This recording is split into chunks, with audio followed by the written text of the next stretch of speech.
No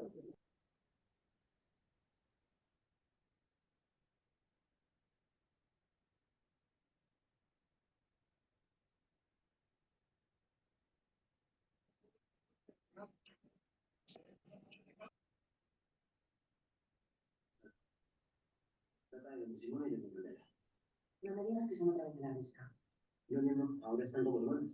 Como que no sé, pero al fin y al cabo hermanos, ¿no? Sí. El caso es que ahora se me tira la cabeza aprender a escribir y a leer con más letra.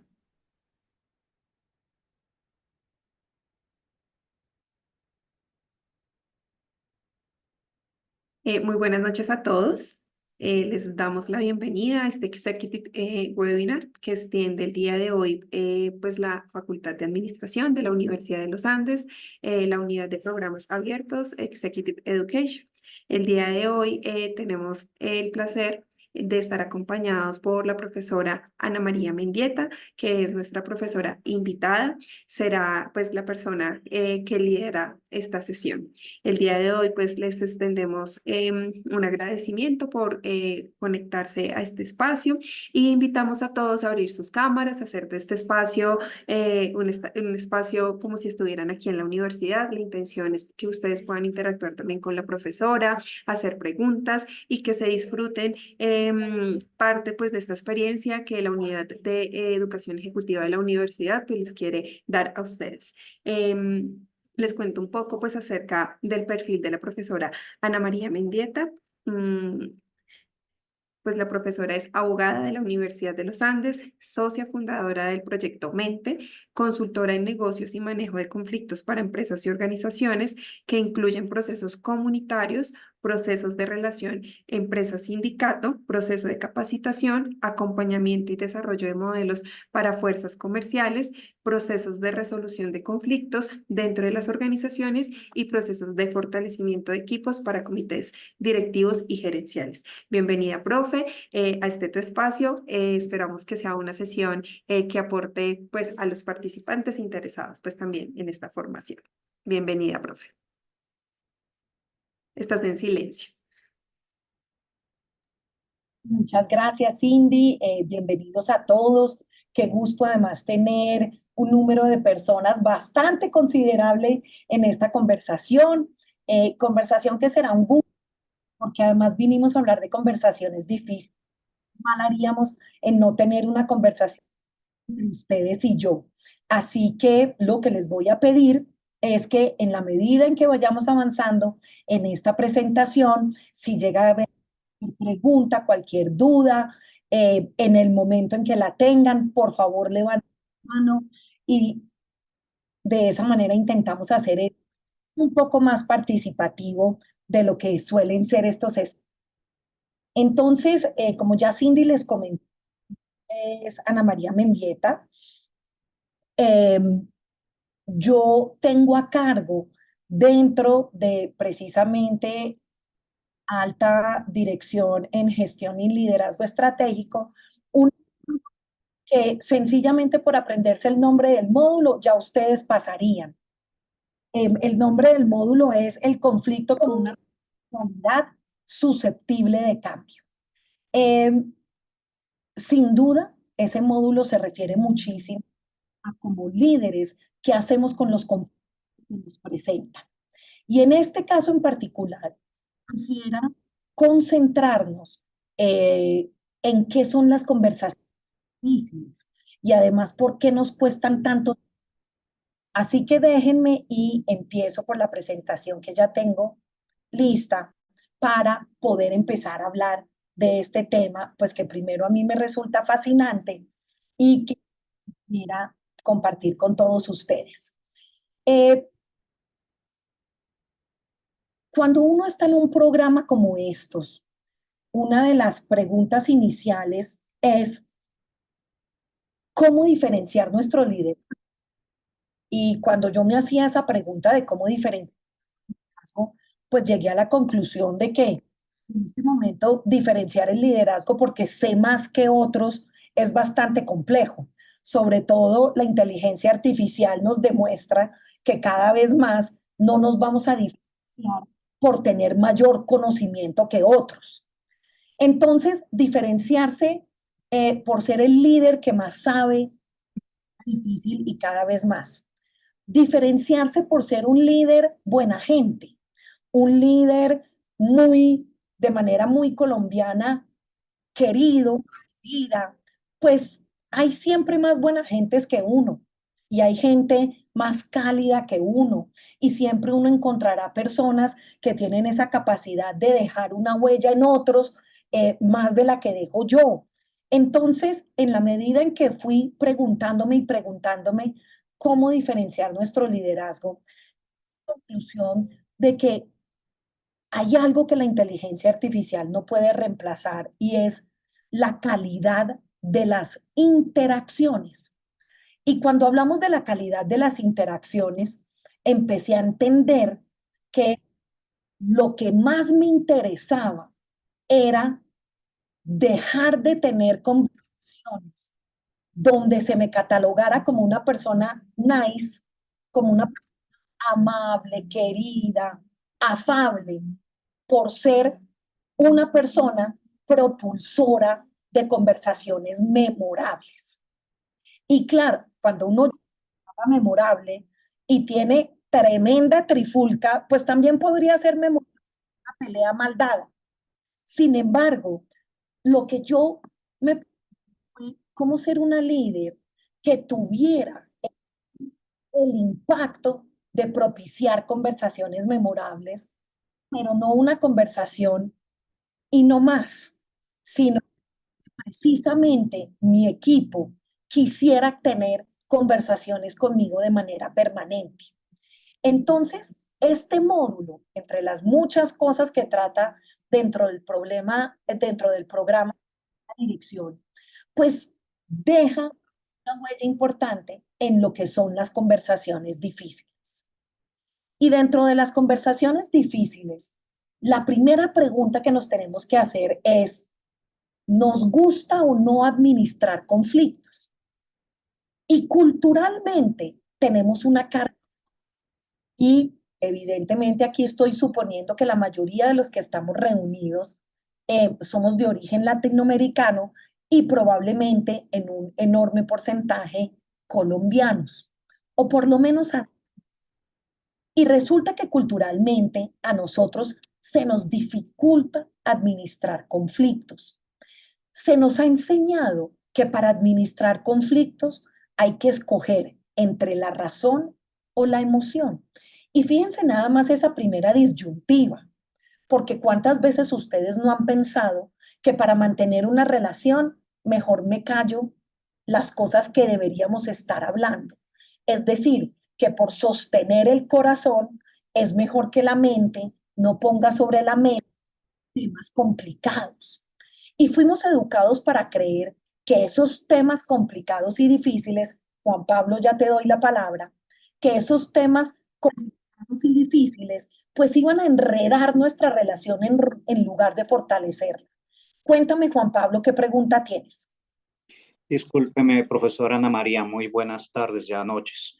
Lo que sucede es que efectivamente he estado escuchando, he estado leyendo en el chat y también lo he percibido en esta conversación, se le está yendo un poquitico algunas palabras, es decir, usted avanza en su discurso y el discurso está muy bien ahí, pero a veces hay algunas veces que se nos pierde. Entonces, no sé si se puede mejorar. Lo he escuchado en varios comentarios del chat. Si puede hacerse algo al respecto, bien, si no, pues tendremos que también aceptar el hecho de que la tecnología nos atropella.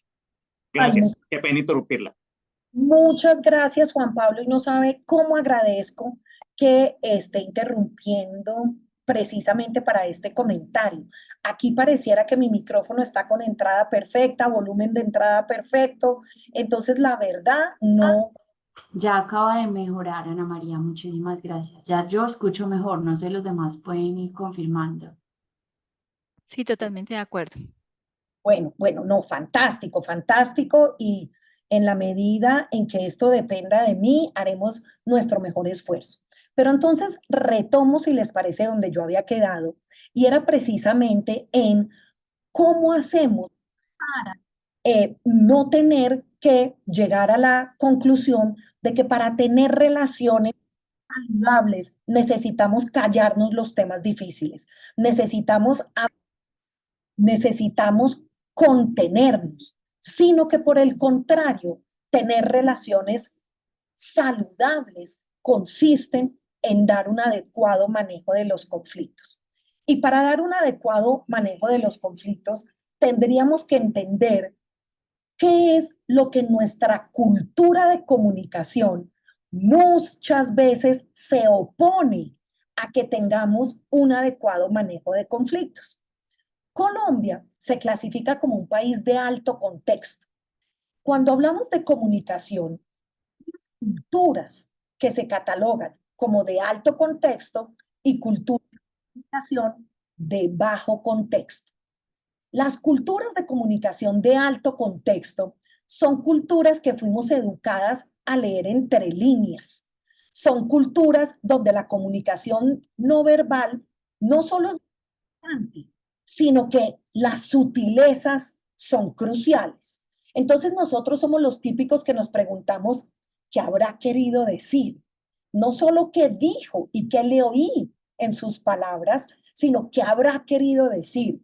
¿Cuál sería el mensaje detrás del mensaje que nos quiere dar? Entonces, se llama de alto contexto porque hay que tener mucha atención, mucho contexto para poder comunicar y para poder interpretar apropiadamente todo lo que el otro está procurando hacernos llegar. En estas culturas de alto contexto, tendemos a evitar la confrontación porque creemos que la armonía y las buenas relaciones se mantienen a través de evitar la confrontación, que la cortesía, ¿no? Son indispensables dentro de la no confrontación para que tengamos esas buenas relaciones. Entonces, fíjense que dentro de todo esto, pues hablar de conversaciones, hablar de manejo de conflictos, casi que se contrapone a nuestros hábitos culturales, ¿no? Porque a nosotros los desacuerdos, de alguna manera nos gustaría manejarlos de manera indirecta y no nos digamos mentiras. A veces nos gusta la bolita mágica, ¿no? La bolita mágica en que ojalá el otro se dé cuenta por sí solo lo que me molesta, lo arregle solo y no tengamos que hablar de eso abiertamente. Pero obviamente, pues esto no pasa. Y por el contrario, muchas veces terminamos llegando a creer que la ausencia de conflicto, en vista de que no nos gusta confrontarnos, es lo mismo a las relaciones. Pero lo que hacemos es contener esos conflictos y, por supuesto, no darnos cuenta que después esos conflictos estallan de maneras en que pues ya es mucho más complejo desactivar el problema que eso puede desencadenar. Entonces, miren aquí el desafío como líderes que tenemos. No solo les he dicho que el propósito es tener conversaciones memorables, sino que además se nos antepone y culturalmente no estemos acostumbrados a asociar lo memorable con a asociar lo memorable con poner temas espinosos sobre la mesa, a asociar lo memorable con dejar reflexiones profundas que muchas veces nos mueven el piso, sino, de nuevo, a tener relaciones armónicas. Sin embargo, aquí hay una analogía que me encanta y es una analogía que tiene que ver con qué sucede cuando en una familia tres hijos sometidos a los mismos conflictos, a los mismos padres o ausencia de padres en el manejo de conflictos. Fíjense que el mismo conflicto lo podemos llevar de maneras diferentes. Y en esa familia de tres hijos darnos cuenta que los tres hijos le dieron al mismo conflicto una administración distinta y que por lo tanto llevan ese conflicto con ellos de una manera diferente. Entonces, cuando ya empezamos a hablar de que sí es posible administrar los conflictos de manera distinta, de que cada uno de nosotros tiene un propio y no dejarnos única y exclusivamente por la cultura, entendemos una frase que yo adoro, y es que como líderes, cada quien se merece los conflictos que lo acompañan. Y miren la dureza de esta frase, porque a nosotros nos gustaría pensar que tuve la mala suerte de que me llegara esto o aquello. Sí, es verdad. Muchas veces los conflictos que como líderes tenemos que enfrentar no llegan por responsabilidad propia, no llegan porque yo directamente los haya buscado. A veces heredamos conflictos de otras administraciones, de otros líderes o de personas del equipo que no somos nosotros. Pero fíjense que esta frase dice, ¿cómo me acompaña? Es decir, una vez el conflicto llega a nosotros, heredado o no, motivado, propiciado por mí o no, ¿cómo me va a acompañar de ahí en adelante? ¿Qué manejo le voy a dar? Y entonces, pues surgen precisamente nuestras habilidades para dar conversaciones difíciles, aproximaciones a esas conversaciones profundas que nos permitirían cambiar una cosa u otra. Normalmente, en una conversación difícil, hay intereses insatisfechos de una parte o de la otra. Y esos intereses muchas veces tienen que ver porque no fui capaz de expresar, o porque la solución a la que llegamos no se está dando, o porque surgieron nuevos intereses en la medida en que el equipo fue avanzando. Pero siempre hay intereses insatisfechos. Y normalmente, ¿qué sucede en una conversación difícil? En una conversación difícil, lo que sucede es que la damos a través de lo que nosotros creemos que son nuestros derechos. Y fíjense el primer error que cometemos en una conversación difícil: llenarnos de argumentos. Argumentos para poder demostrar que tengo la razón a través de todos estos derechos que te estoy haciendo caer en cuenta de que esta conversación se da porque estás afectando mis intereses o mis necesidades y que tengo todo el derecho o de exigir un comportamiento distinto o de reclamar por una solución diferente. Pero precisamente entramos en argumentación y contraargumentación de derechos, de razones que cada quien cree tener para lograr tener la razón. Cuando esto no funciona y somos líderes, ¿a qué acudimos? Al poder, el poder que nos da la jerarquía. ¿No?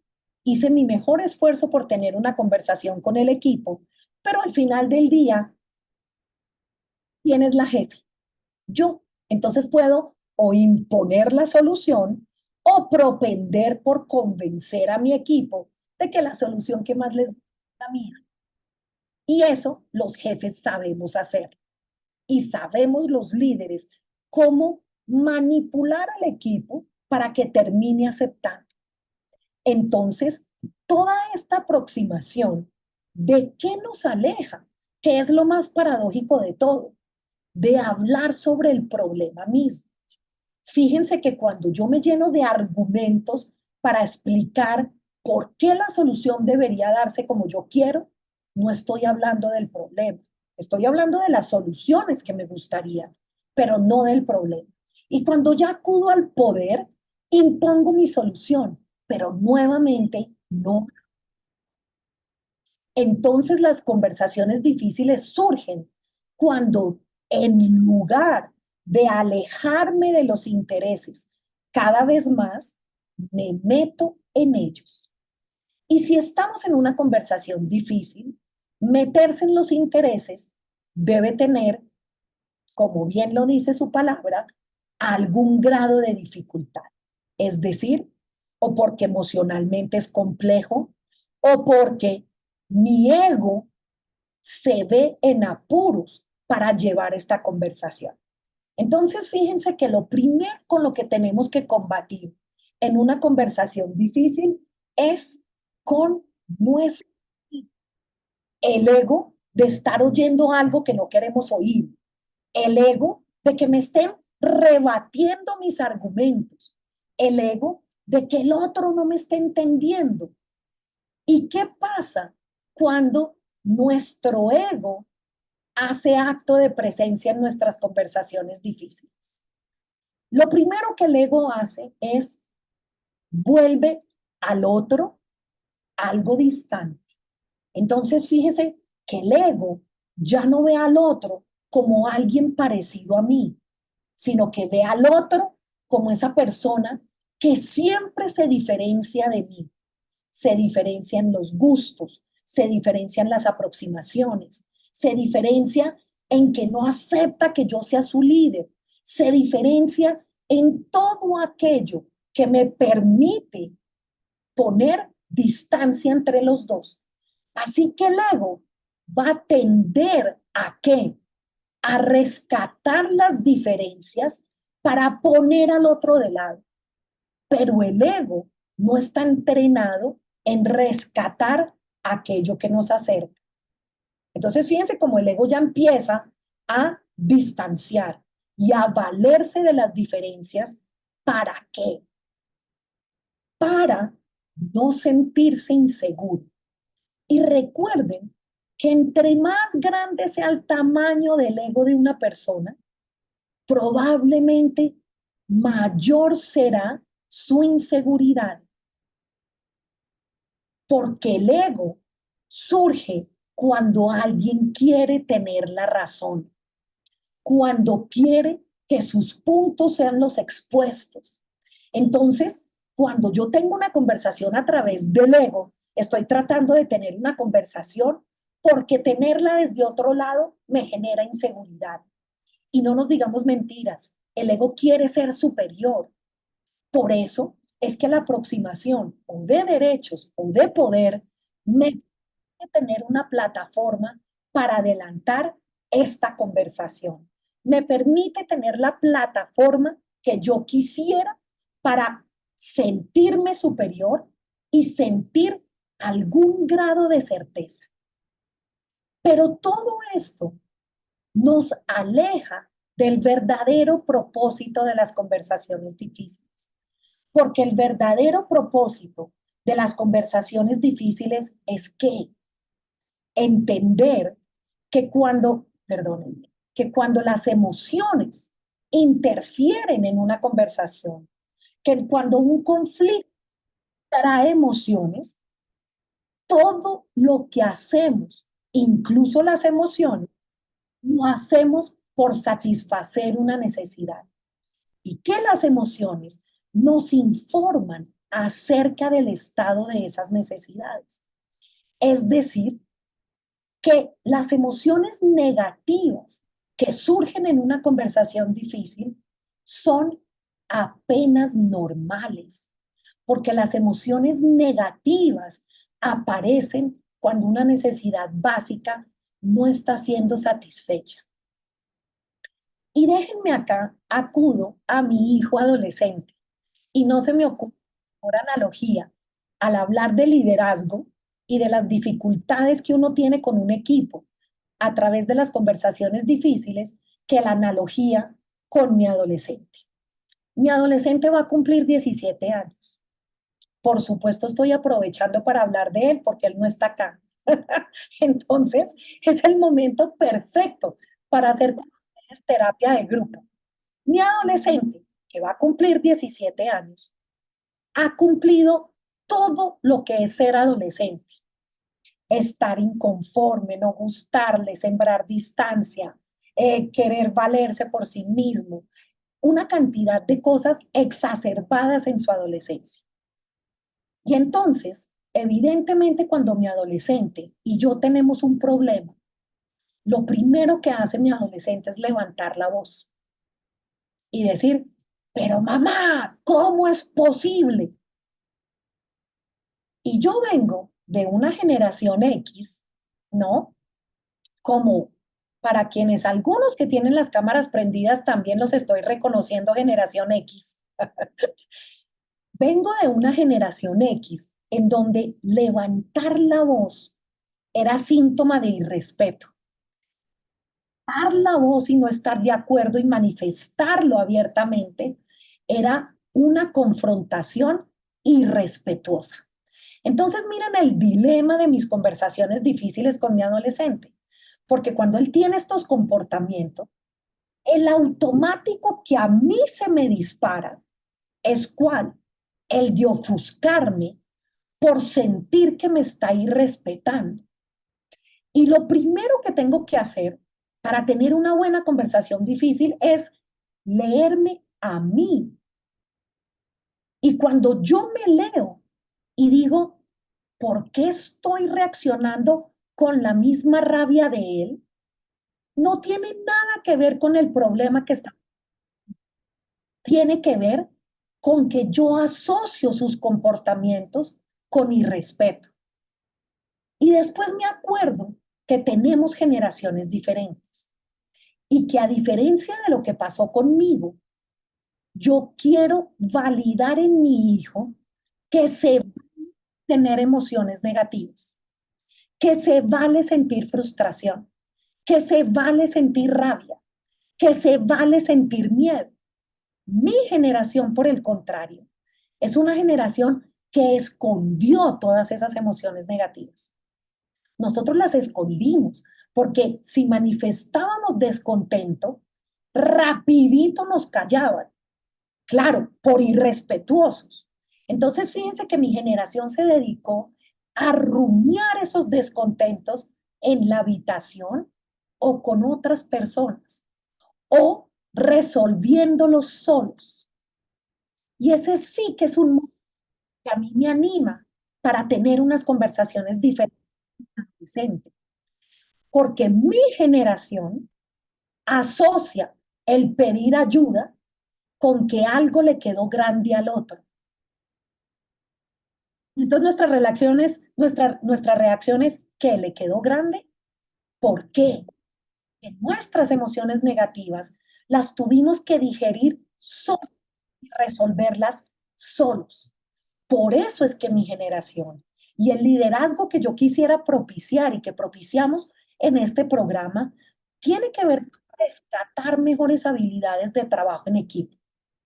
Y entonces, cuando yo me doy cuenta que estoy asociando la conversación de mi hijo con irrespeto, me controlo primero, entiendo qué está pasando en mí, pero inmediatamente acudo a preguntarle y a decirle, ¿por qué estás tan bravo? A lo cual este hombre, mamá, no te hagas la loca, tú sabes perfectamente. En lugar de asumir que sé, vuelvo a preguntar. Y después de unas 3 preguntas, finalmente el verdadero problema sale. Y cuando el verdadero problema sale, los dos nos sentimos satisfechos de qué? De haber encontrado la materia prima para fortalecer nuestro problema. Pero para eso, ¿qué necesito hacer? Varias cosas. Primero, entender, perdónenme, me va a saltar esto. Sería muy interesante que la rabia es una emoción secundaria, que la rabia es una máscara, que la rabia es un mecanismo de defensa, porque para varios de nosotros es más fácil mostrarnos bravos que tristes, porque tristes nos hace sentirnos vulnerables. Es más fácil mostrarnos bravos que mostrar nuestra verdadera desilusión, que mostrar que tenemos miedo. La rabia nos protege de nuestras verdaderas vulnerabilidades. Entonces, cuando yo me acuerdo de eso y le sigo preguntando a mi adolescente, ¿qué pasa y por qué se siente así? A pesar de que me conteste con rabia, finalmente llego a la pregunta que es, para descubrir que hay otra cosa detrás de su rabia. Y que si tengo la habilidad para encontrar esa otra cosa, podemos diseñar un buen acuerdo. Entonces, fíjense que, ¿qué buscamos con las conversaciones difíciles? Como el entorno emocional se puede complicar, necesitamos romper la espiral de la reciprocidad. Es decir, que cuando mi adolescente levante la voz, ¿yo qué haga por reciprocidad? Levantarle la voz. Cuando me diga, pero es que tú no tienes derecho a tal cosa, yo le diga que no, mamá, yo tengo derecho a todo con usted. Y así sucesivamente. Y aunque sea un poco más discreto, sucede lo mismo en nuestros equipos de trabajo. Nuestras conversaciones difíciles se vuelven el espejo de emociones negativas recíprocas, pero nadie toma la iniciativa de entender esa rabia, que es normal sentirla, qué necesidades está escondiendo. Entonces, resumo, ¿cuál es mi sugerencia? Primer paso, reconocer que las emociones negativas no solo se presentan en él, que muchas veces las conversaciones son difíciles porque a mí me parecen difíciles. Y si a mí me parecen difíciles, hay ya emociones negativas funcionando. Entonces, lo primero que tengo que reconocer es esa emoción negativa que tengo, ¿qué me está queriendo decir? ¿Por qué me está dando hablar con alguien? ¿Por qué me está dando angustia poner un tema con mi equipo? Y yo podría, a través de decidir que los temas tienen que ver con el otro. Lo primero que usted tiene que aceptar es por qué a mí me afecta, por qué a mí, por qué a mí no me ha dejado dormir tranquila. Reconociendo las emociones, podemos entonces usarlas proactivamente. ¿Y qué quiere decir que se usen proactivamente? Que yo puedo empezar mi conversación, ¿listo? ¿Con qué? Puedo empezar mi conversación comentando lo que detrás de la rabia hay para mí. Puedo empezar por hablar a título personal el miedo, angustia o cualquiera que sea la situación que me genera esta conversación difícil. Y puedo apalancarme en eso. ¿Para qué? Para lo que nosotros llamamos en conversaciones difíciles el entender al otro a través de la empatía. ¿Y qué es usar la empatía táctica en una conversación difícil? Primero, no volverlos el otro, esa cosa que piensa distinto de mí, que ve el mundo diferente a mí, que no tiene las mismas preocupaciones que yo. Y fíjense que eso es muy fácil con un equipo. Claro, el equipo no sufre como sufro yo, el equipo no ve los temas como los veo yo, el equipo no, al equipo no lo están midiendo como me están midiendo a mí.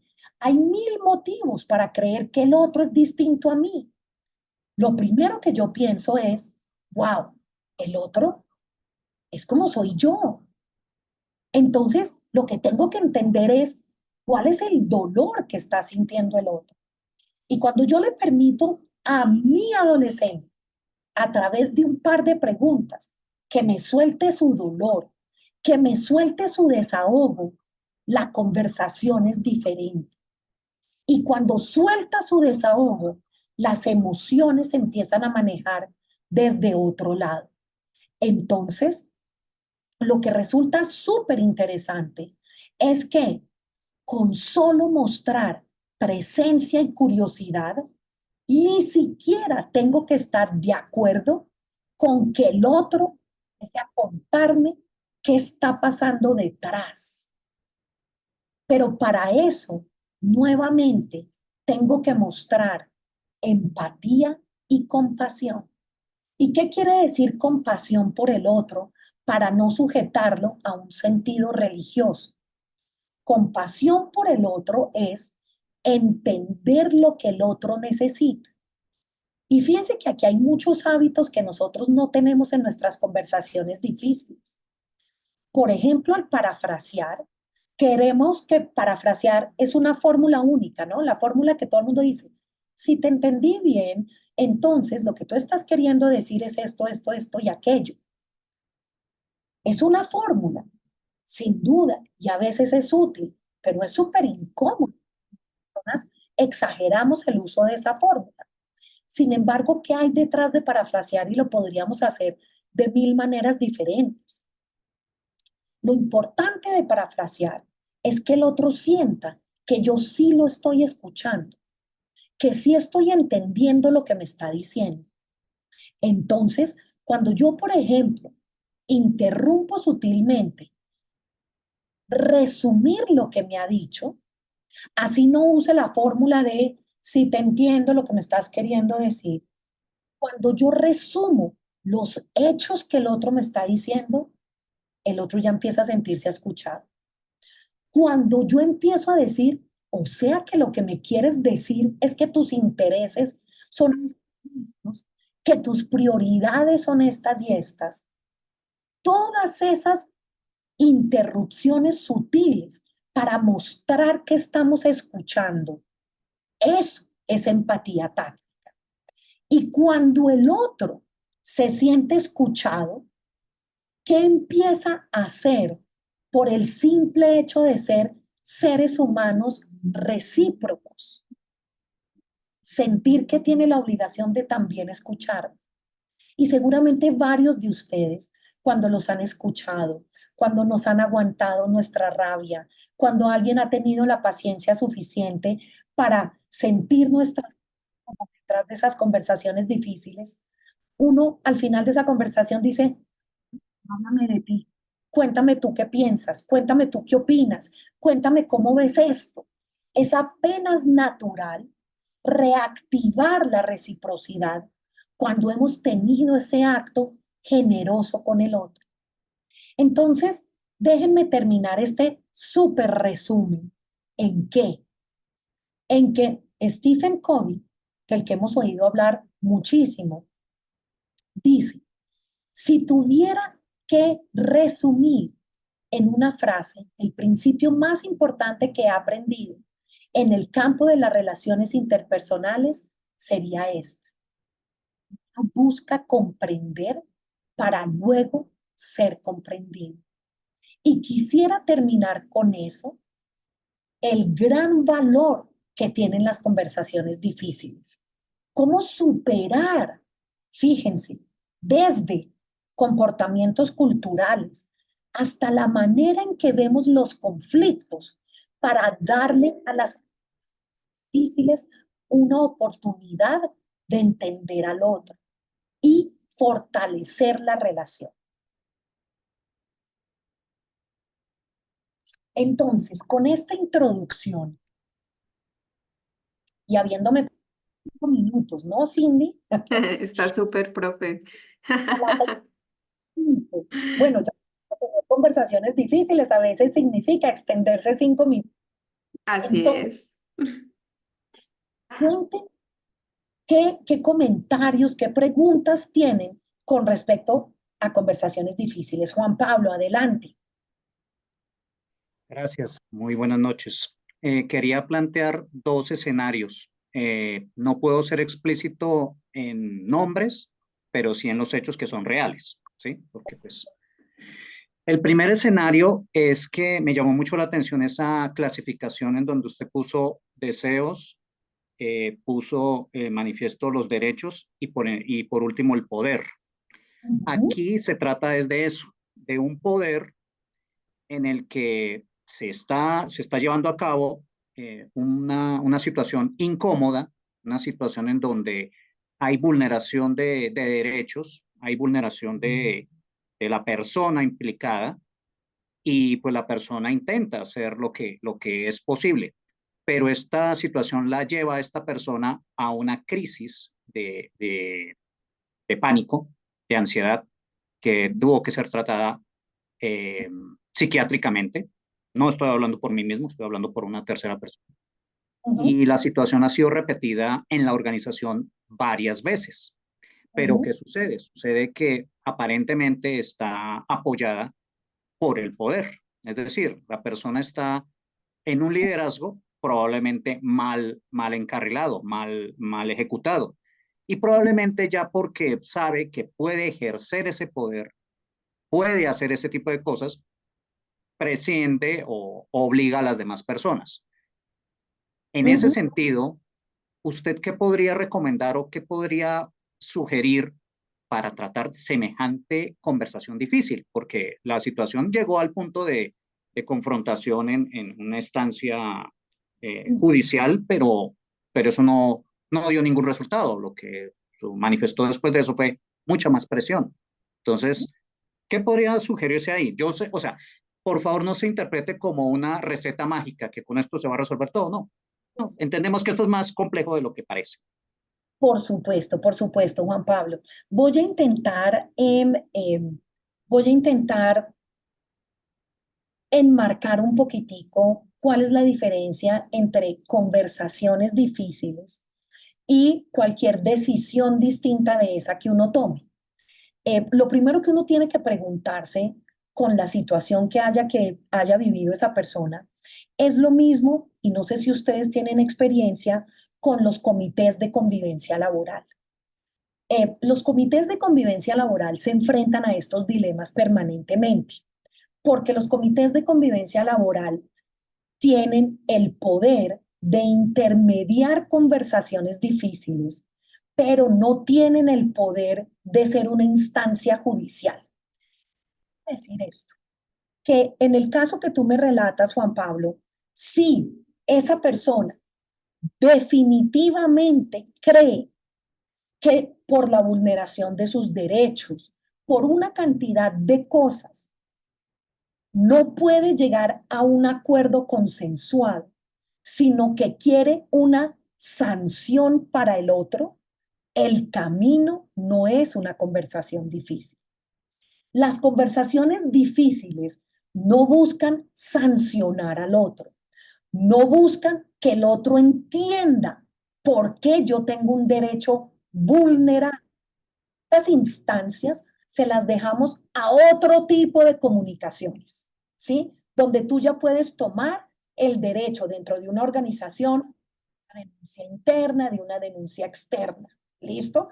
Cuando definitivamente lo que buscas con la conversación es que el otro sea castigado por su comportamiento. Las conversaciones, por difíciles que sean, se fundamentan ¿en qué? En creer que todavía tenemos la capacidad para construir comportamientos diferentes que nos permitan una nueva armonía dentro de la convivencia. Es decir, que cuando vamos a conversar, no tengo cómo resarcir lo que ya pasó, sino que tengo cómo llegar a un acuerdo sobre cómo quisiera que la convivencia se diera de aquí en adelante. ¿Correcto? No sé, Juan Pablo, si con eso contesto, porque es el mismo dilema de los comités de convivencia laboral, que ellos no pueden castigar, pero sí pueden propiciar conversaciones para generar nuevas convivencias. Bien, correcto. Sí está contestada la pregunta. Solamente, y me disculpo si hay otra persona que tenga el tema, quería plantear otro escenario diferente y muy posiblemente, pues digamos, estamos abocados los líderes o las personas que de alguna manera tienen representación pública a ser atacados en un modo de rebaño. No sé si soy claro con el término. El término es que usted puede tener una opinión, tener una forma de decir las cosas y por acción de rebaño, por acción de personas que no están de acuerdo con ese punto de vista, a usted lo atacan de manera indiscriminada diferentes grupos de personas, N, 10, 20, 30, 40, 50. Evidentemente, para líderes es muy importante a veces entender que pues, no es necesario dejarse uno influenciar por comentarios, sobre todo cuando no, digamos, no vienen mucho al lugar. Pero evidentemente hay personas que no tienen la capacidad, que no tienen digamos, las herramientas o tal vez no han comprendido que tal vez en estos mundos digitales o en estas plataformas uno debe estar expuesto y debe tratar de aprender y a entender eso. Digamos que el marco de las conversaciones difíciles podría ser un paso para poder entender esto, o tal vez también aquí yo estoy de pronto interviniendo en un aspecto que pues no es. Y ya con esto cierro. Gracias por sus respuestas de antemano. Gracias. Claro, Juan Pablo, te lo voy a contestar de otra manera y ya como negociadora. Yo creo que la primera negociación que uno tiene que hacer es consigo mismo. Y creo que tú estás exponiendo mucho más un caso de negociación conmigo. Y es a qué estoy dispuesto, a qué no estoy dispuesto. Si se trata de redes sociales, evidentemente no controlo la reacción de la gente. Pero si se trata de mi equipo y de lo que es controlable, la pregunta que yo te haría ¿es fácil victimizarse cuando yo siento que hay muchos que no me han entendido? Pero otra manera de salir de ese enredo es ¿cuál? Empezar a tener conversaciones uno a uno. Recuerden que otra característica cultural que tenemos nosotros, los latinoamericanos, es que en público no nos gustan las confrontaciones. A nosotros gustan que las conversaciones difíciles sean uno a uno, porque en público nos sentimos expuestos, nos sentimos vulnerables, nos sentimos que nuestra reputación está en juego. Y es un tema súper cultural, porque yo no sé si ustedes tengan experiencia negociando con franceses, con holandeses. Ellos es decir, por el contrario, en escenarios públicos les encanta llevar la contraria y les encanta llevar la contraria porque su espíritu de crítica dice que eso es lo que tiene que hacer públicamente, ser abogado del diablo, no estar de acuerdo con todo. Entonces, fíjense que son comportamientos culturales aprendidos y no todo el mundo funciona igual. Es decir, no son verdades absolutas. Así que yo te recomendaría, Juan Pablo, que en ese tipo de situación acudan a las conversaciones uno a uno para empezar a obtener información de calidad. Nuestra información de calidad no va a venir de escenarios públicos. Esa no es la manera en que nosotros nos sentimos negociando abiertamente. No estamos acostumbrados a aportar ese tipo de información de calidad en escenarios públicos porque ahí la imagen nos pesa excesivamente. ¿Listo? Sandra Milena, cuéntame cuál es tu comentario, tu pregunta. Ana María, muchísimas gracias por estos insumos, son muy interesantes y tú planteas escenarios donde se valida al otro. O sea, puede que haya intereses distintos, poderes distintos, pero cuando se están en escenarios donde, por ejemplo, no es desconocido que el entorno político ha llevado a activistas con poder, a fundamentalistas con poder, donde se niega al otro, o sea, es mi amigo o es mi enemigo y no es un interlocutor válido.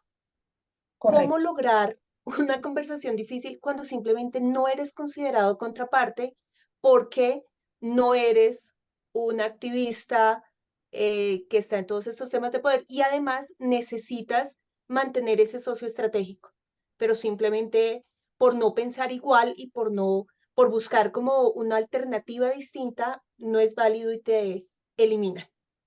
Sí. Eh, yo quisiera recordarles, por duro que suene, que hay muchas maneras de negociar. Es decir, las conversaciones difíciles son tan solo un doble clic en una sola de las maneras de negociar. Como bien tú dices, busca qué? Entender al otro para poder de manera conjunta resolver un problema, por difícil que nos resulte. Ahora, pero no es la única manera de negociar. Muchas veces uno tiene que empezar a negociar distinto para obtener credibilidad o empezar a negociar distinto en lo que nosotros llamamos ruta de confianza. Y ruta de confianza nada tiene que ver con conversaciones difíciles. Es empezar a entender por qué el otro me percibe de tan bajo poder y qué puedo hacer yo legítimamente para aumentar mi poder de negociación. Y te pongo un ejemplo súper sencillo. Muchas veces tenemos que acudir a varios para aumentar nuestro poder de negociación. Entonces, que no me vean como una organización independiente chiquitica, sino empezar a generar alianzas estratégicas para entender que somos un bloque un poco más grande el que quiere negociar. No sé si con eso me explico. Tú tienes que acudir a estrategias distintas precisamente para elevar, ¿no? Claro, eso, Para elevar la percepción que tiene el otro de mi poder de negociación. Y ojo que elevar esa percepción no tiene que ser a la fuerza. Muchas veces puede ser siendo muy analíticos en el tema y lo esencial que le puedo resultar al otro por la especialidad de mi tema. Entonces, generar esa percepción de poder va a tener que acudir a otras cosas, no a la fuerza. gracias, entiendo eso y lo veo como los bloques de países cuando se hacen negociaciones comerciales y demás, pero el caso puntual es, soy socio, digamos, hago parte de una entidad que es socia estratégica del gobierno, pero en esta radicalidad de posiciones políticas es simplemente como controlar, suprimir, o sea, no hay posibilidad de vamos juntos, asumemos, sino Y creería yo que en esta circunstancia, y pues lamento a partir de la intuición, porque desconozco por completo tu caso, siento que la conversación más difícil es interna entre ustedes. Es decir, es ustedes como organización qué decisiones van a tomar de lo que sí controlan, no de lo que no controlan. es Entonces, difícil. Gracias, Ana. es hacia adentro, no hacia tu socio que en este momento no te considera estratégica. Gracias. Ujú. Muy bien, Ricardo, adelante. Buenas noches, muchas gracias por tu aporte. Mi pregunta va con relación a esto en conversaciones difíciles. Yo tengo una empresa y nos dedicamos a hacer transformación digital.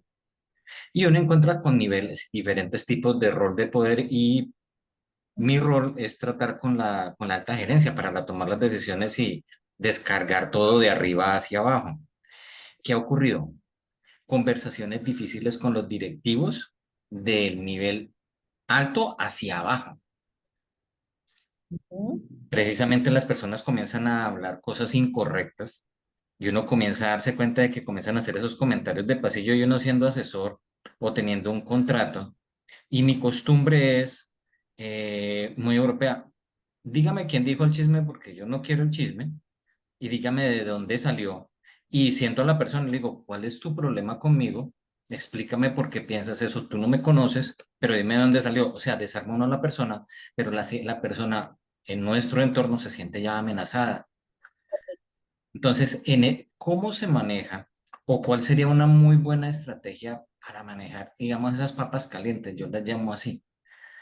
Ricardo, la primera es, y además esto va a sonar horroroso, creo que me vas a odiar a partir de este momento si generé algún grado de realidad, y es que por favor no lo sigas manejando como me estás diciendo que lo estás manejando, porque ¿Cómo le puedo ayudar?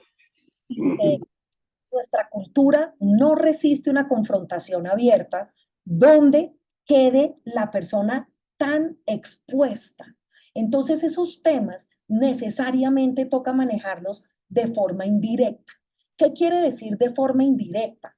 Y es que tú obtengas muy buena información de cuáles son las críticas que, por ejemplo, se están haciendo de tu proyecto, el run run, ¿no? Y los chismecitos que no corresponden con la realidad, Claro, averigua todo eso, pero para hacer presentaciones generales al equipo completo de líderes, pero no a alguien en particular y a descompensarlo a título personal. Porque además, por el contrario, si esa persona llega a tener algún poder, lo único que tú estás generando son francotiradores. Es decir, personas que ya no les va a importar tu proyecto, sino tumbártelo. ¿Por qué? Porque me hiciste quedar mal. Y eso es algo que no perdonamos fácilmente, que tú me hayas hecho quedar mal. Entonces, por el contrario, creo que te serviría muchísimo pensar en las primeras frases que yo dije con respecto a las conversaciones difíciles, y es, dejemos de ser asesores nice por ser asesores memorables. ¿Y qué hace un asesor memorable?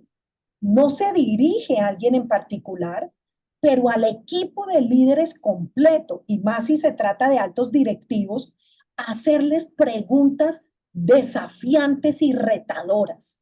Esas preguntas desafiantes y retadoras planteadas al equipo en general, que generen reflexiones profundas, es lo que va a hacer que tú seas memorable, pero no querido, nice, que dice lo que el equipo de gerencia quiere oír. Porque Sí, eso te entiendo. consultores como esos hay un millón, eso no te va a diferenciar, pero sí te va a diferenciar poner temas reveladores sobre la mesa, tener el músculo de poner conversaciones difíciles, pero no personalizadas. Ahí es donde Mm, creo que te puedes equivocar. No, agradezco ese grano de arena. De lo que tú mencionabas con relación a evidencias, pues yo siempre soy de los que investigo, soy inclusive analista, y uno tiene los argumentos, pues no lo hace enfrente a todo el mundo porque uno aprende eso, pero si se sienta con la persona aparte. Voy a poner en práctica lo que aconsejas. La cuestión es comerse uno el sapo, como dice un amigo, y por ahí dicen algunos libros, comerse el sapo.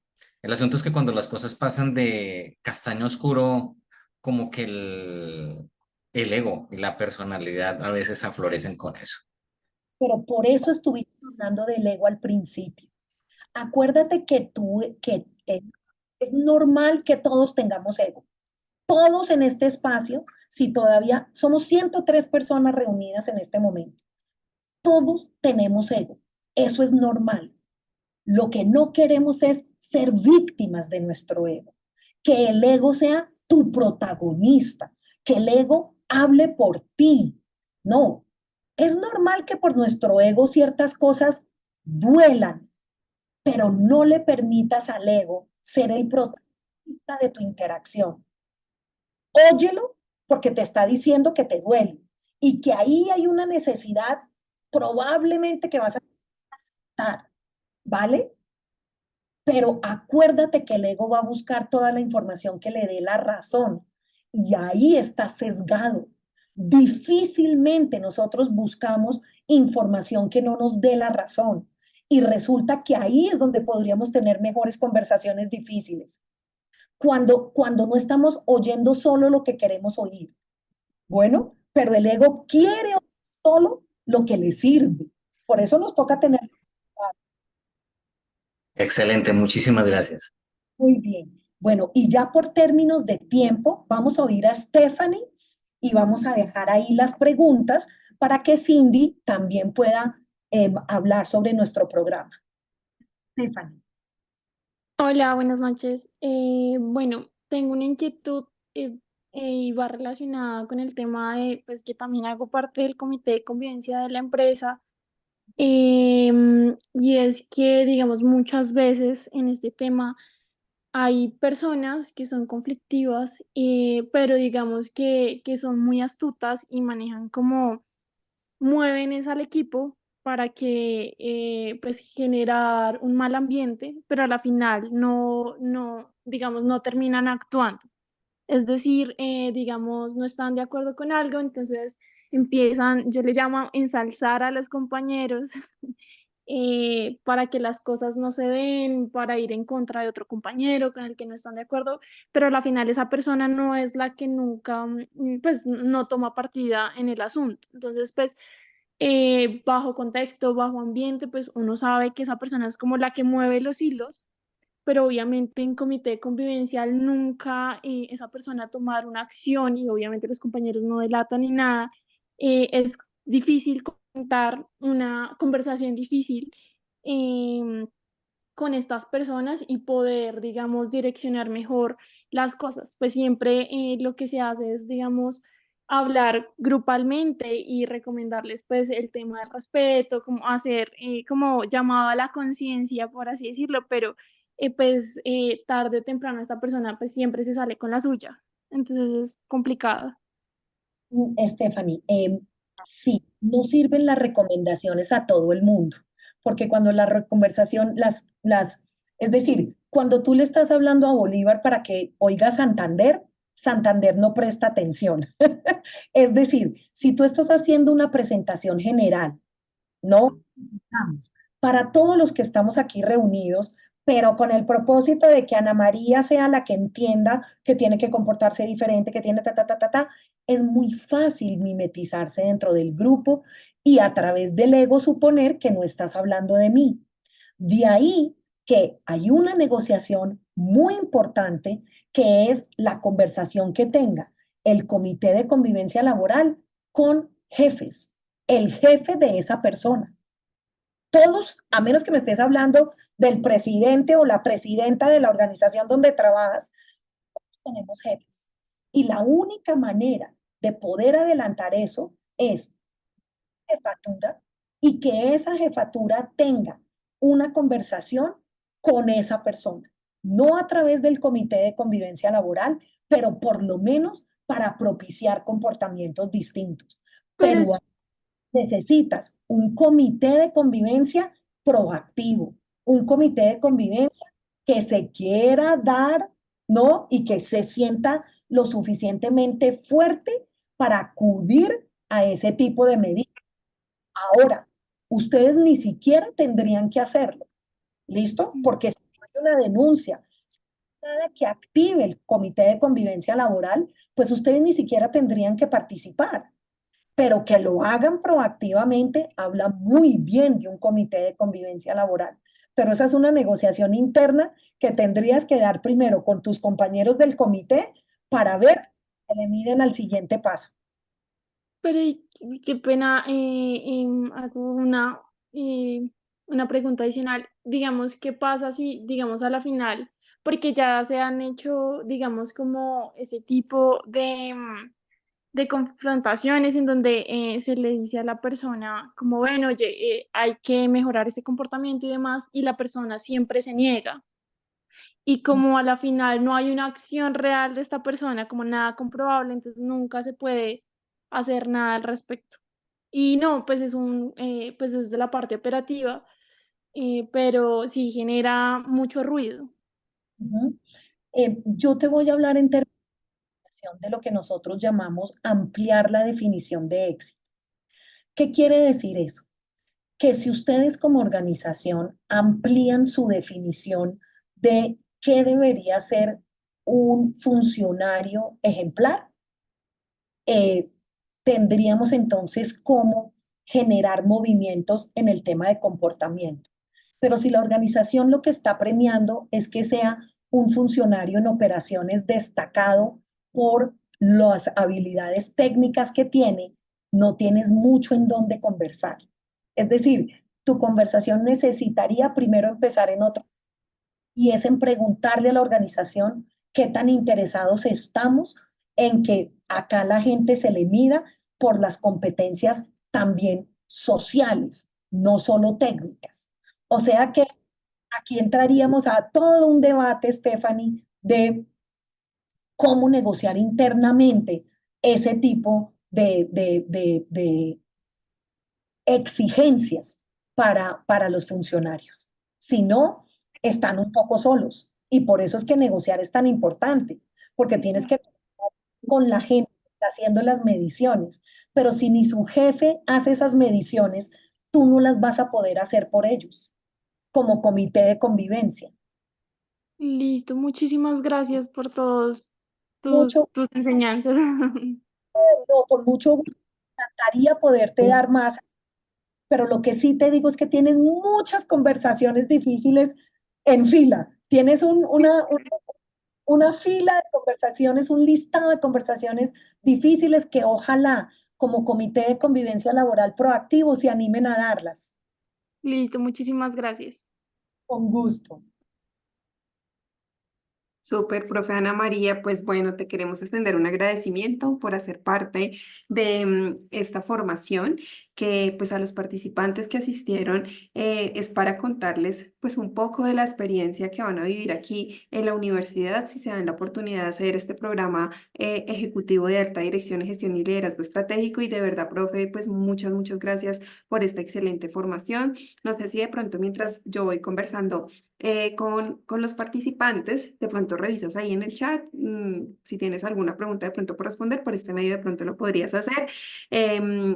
Y pues bueno, la intención es darles a conocer pues acerca de este programa que inicia ahora el 23 de agosto. Es un programa direccionado para directivos, gerentes y jefes que quieren fortalecer sus habilidades de liderazgo transformacional.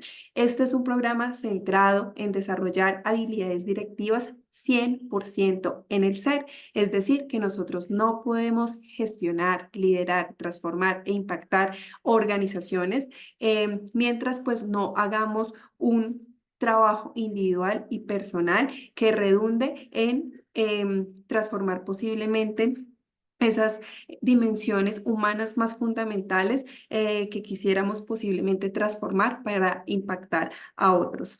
Este programa de alta dirección en gestión y liderazgo estratégico hace parte de nuestra unidad de educación ejecutiva. En la actualidad, la Universidad de los Andes es la universidad número 1 en Colombia, la número 24 en el mundo. Dentro de todos los rankings en los que la Universidad de los Andes participa, es en el que mejor posicionamiento tenemos alrededor del mundo. Si de pronto quisieran consultarlo, esto lo dice el Diario Económico de la Financial Times y aquí tenemos la posibilidad de estar con universidades como el Instituto de Empresa, Harvard, el MIT, el TEC de México de Monterrey, ESADE Business School, que son universidades que alrededor del mundo forman directivos de alto nivel y nosotros los Andes tenemos la posibilidad de estar en este estudio y pues buscamos día a día pues mejorar para formar pues los directivos más importantes de Colombia.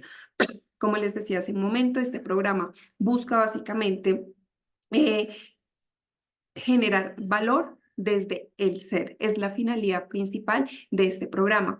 Los participantes que han tenido la oportunidad de hacer este programa dicen que es una experiencia transformadora de vida y realmente lo que nosotros buscamos es que ustedes sean líderes no solamente a nivel organizacional, empresarial, sino que logren impactar esos diferentes ámbitos en los que ustedes se desempeñan como líderes, hablando de la sociedad y la familia. Este programa tiene una duración o una profundidad horaria de 220 horas, de las cuales 204 horas son en la Universidad de los Andes y 16 horas hacen parte de una inmersión de aprendizaje colectivo que van a vivir en Villa de Leyva durante 3 días. Donde buscamos que ustedes puedan poner en práctica parte de los conceptos aprendidos. Este es un programa que busca vivenciar estos conceptos de liderazgo moderno y liderazgo transformacional. Así como les comentaba la profesora Ana María, pues a través de todos estos conceptos que muy seguramente tienen estas teorías de liderazgo moderno, buscamos que ustedes puedan vivenciarlo, lo puedan aplicar.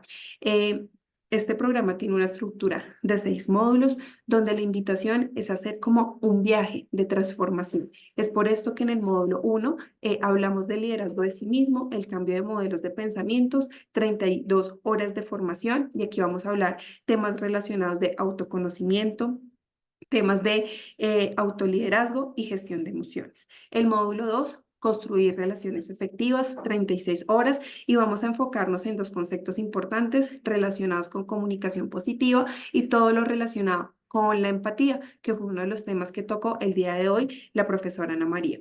Módulo 3, 32 horas, habla acerca de generar entornos organizacionales saludables. Buscamos fortalecer dos habilidades, temas de la observación y cómo podemos ser gestores, líderes estratégicos en dinámicas de pronto posiblemente de problemas y de conflictos que en todas las organizaciones existe, y este programa busca darles las habilidades pertinentes para pues gestionar este tipo de relaciones. En el módulo 4 es el módulo más importante del programa, 48 horas.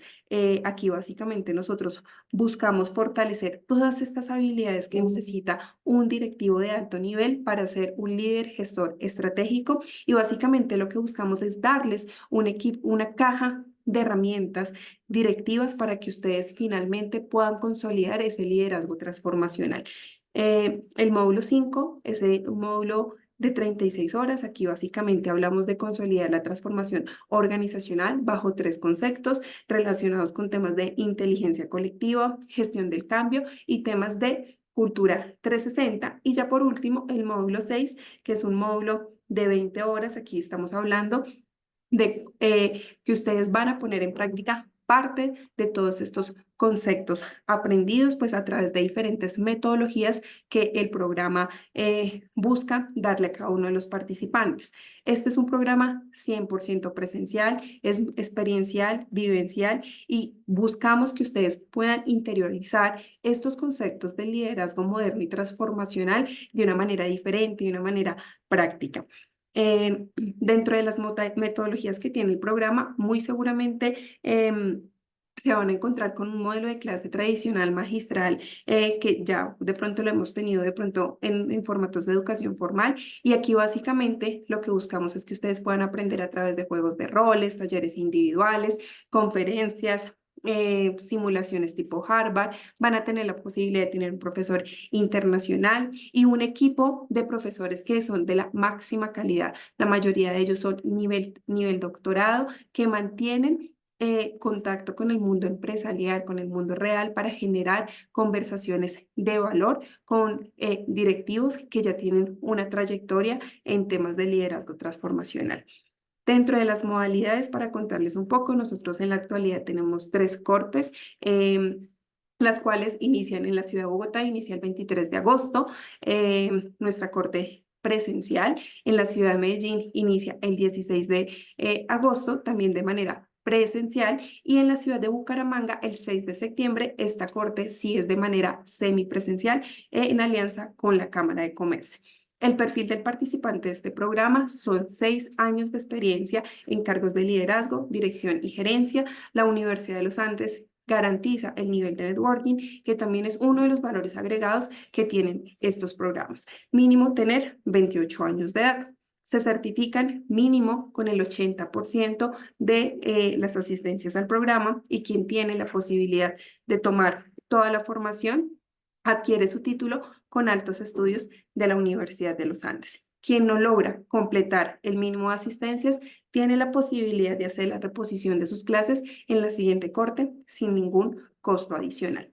A su vez, este es un programa pionero en Colombia que lleva 26 años de tradición formando a los líderes y directivos más importantes del país, y eso es lo que queremos seguir siendo pues en el transcurso de los años. Básicamente, buscamos que ustedes puedan tener este profesor internacional con el objetivo de que puedan tener también una certificación de este docente que viene del TEC de México de Monterrey. Van a adquirir doble titulación por las horas que ven de la Universidad de los Andes, más estas 24 horas que ven con el profesor que viene de esta escuela de negocios. A su vez, nosotros les vamos a aplicar a cada uno de los participantes un perfil gerencial con el objetivo de identificar esas habilidades directivas con las que ingresan al programa, y al finalizar la formación se les hace un assessment idéntico con el objetivo de que puedan comparar el avance durante la formación.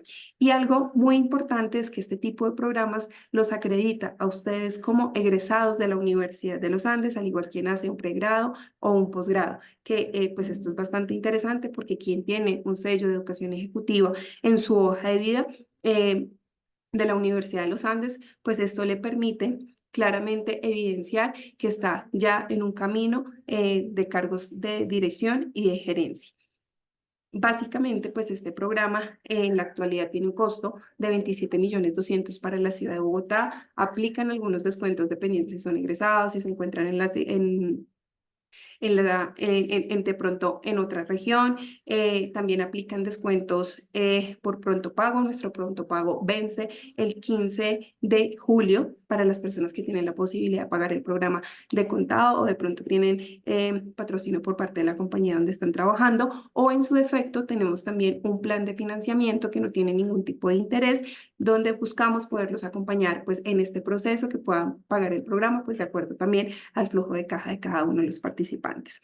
Yo en el chat les puse mi información, mi correo electrónico, les puse un forms para que se puedan postular, o si ustedes de pronto me quieren escribir a mi celular 311-297-0327, estoy muy atenta para acompañarlos de manera preferencial en este proceso, conocer el perfil de cada uno de ustedes, y pues hacerlos partícipes de una de las comunidades de educación ejecutiva más importantes de Colombia. No sé si de pronto tienen una pregunta respecto a la formación, o si de pronto ya para finalizar un minutico, de pronto pues quisieran hacer algún comentario a la profesora Ana María. Ya pues aprovecho para finalizar, profe, muchas gracias por este espacio, un excelente espacio de formación, y pues bueno, esperemos que cada uno de ustedes se den la oportunidad de formarse en un programa de este nivel. Gracias. Nuevo compromiso con un programa que creo que ha transformado la vida de muchas personas. Pues ojalá varios que acá se entusiasmen porque realmente hay una después de lo que nuestros estudiantes nos han dicho cuando han formado.